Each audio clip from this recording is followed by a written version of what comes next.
Welcome to LC Screen Talk. My name is Larry, and this is my review of Abominable. The latest from Dreamworks Animation, Abominable tells the story of Yi when she finds a Yeti loose in the city. Once she realizes that this Yeti has been separated from his home, she is determined to make sure to return him safely to his home on Mount Everest. So yes, we have yet another Bigfoot, Yeti, whatever animated film. I mean, what is going on? Over the last 5 years, we have just been inundated with animated films surrounding Yetis and Bigfoot. It is crazy. What gives? This is already our second one just this year. And by and large, I actually think the Yeti themed films have been good. I really enjoyed Missing Link, the movie I referenced from earlier this year, but I'm still a bit worried about Abominable. The trailers seemed really inconsistent to me between what could be a really beautiful, charming story and then what could be a super cartoony, hokey story. But ultimately, I really enjoyed this film. What a sweet, lovely movie. So let's go ahead and talk about the positives first. Well, I want to start off our positives with the heart of the film because I think that's where the true strengths of this movie really lie. This has a lot of heart and it really builds up to earnest emotional payoff. You really get to care about Yi as a character as well as Jin and Peng. All of our main characters are really quite endearing and you enjoy being on their journey. Of course, it's so easy to be endeared to the creature in these type of movies, and Everest is just as lovable as all the rest of them usually are. But there's really some nice messaging going on here, particularly about grief. And we see both of our main two characters in Jin and Yi go through really wonderful transformations and have wonderful character growth throughout that sees an ultimately very satisfying payoff. So I really just loved the emotion of it all. I also love that we got these fantastical elements to the movie. We've seen all these Yeti movies before, and it's nice for them to add another element, to give us something different, something magical that not only enhances the visuals of the film, but I thought really enhanced the mythology behind the film as well as the narrative and the story. It just spiced things up in a really positive way. And speaking of those visuals, the movie is in fact gorgeous. There are some really just jaw dropping set pieces in here that are absolutely stunning, need to be seen on the big screen. When looking at the texture on Everest the Yeti, it is really beautiful down to like his face fuzz is so good. And our human characters are so cute. Oh, the human designs are fantastic.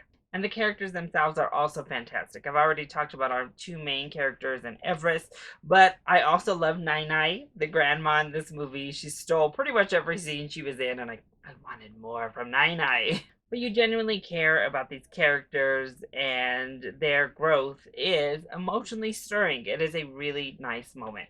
Plus, the use of music and that healing power of both nature and music is really beautiful in this movie. It's a gorgeous film. So what didn't work so well when it came to Abominable? Well, the villains.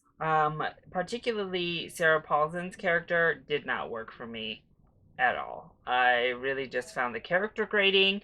I didn't actually love Sarah Paulson's vocal work, which is a huge shame because I love her. And it just, yeah, it didn't work. Our other main villain worked quite a bit better for me overall, but her character in particular was just really quite irritating. And then all the henchmen and all that kind of stuff was kind of blah as well. And honestly, whenever our focus was taken away from the Yeti and Yi, the story was a little bit meh. I just enjoyed being so caught up in the magic of it all and the emotion of it all, and that's at its finest, at its most stirring, at its most triumphant and big when we are just with them, when we're with these kids and this Yeti on our adventure. And then when we cut to this like chase going on, it drags the story down a bit for me. I also didn't love the design of the Yeti. I'm gonna say that. He's definitely a cute character in the fact that his cuteness grew on me as you get to know his personality. It's more, you love him more and more. But the Yeti design was just so strange. You had the big eyes, which definitely helped. But I don't know, the proportions were weird, the mouth was weird. Everything about the Yeti's look was just a bit off across the board. So thankfully they made his character as a being just so cute and endearing, and that helped to make him cute and endearing just across the board. And I do think there are some inconsistencies when it comes to the tone of the film. We do get some really like bottom of the barrel type of jokes every now and then. Thankfully, we're not inundated with them by any means, but they take you off guard that much more when we're in this really like lovely film and then a burp joke of some sort is thrown in. Now, some of them are highly elevated in how they're done, which I did actually quite appreciate, but there's a couple in here that you're just like, meh. Okay. But overall, I really did get swept up into Abominable. Listen, this is a story and a format we have seen over and over and over again. From Pete's Dragon to Mighty Joe Young to Free Willy to E.T. We've all seen the stories of kids bonding with these larger than life type of characters. It's them against the world in trying to get this animal or creature back home. We've seen it. However, I think they do enough to change up that story, to elevate the material, and really provide some new landscape to a tried and true formula. There are jokes in here for the kids, there are beautiful animated set pieces, and there's a whole lot of heart that delves into some deeper issues that I think anybody can really get involved with. So I say Abominable is worth a full price ticket for the whole family. I think you all will really have a wonderful time with this movie.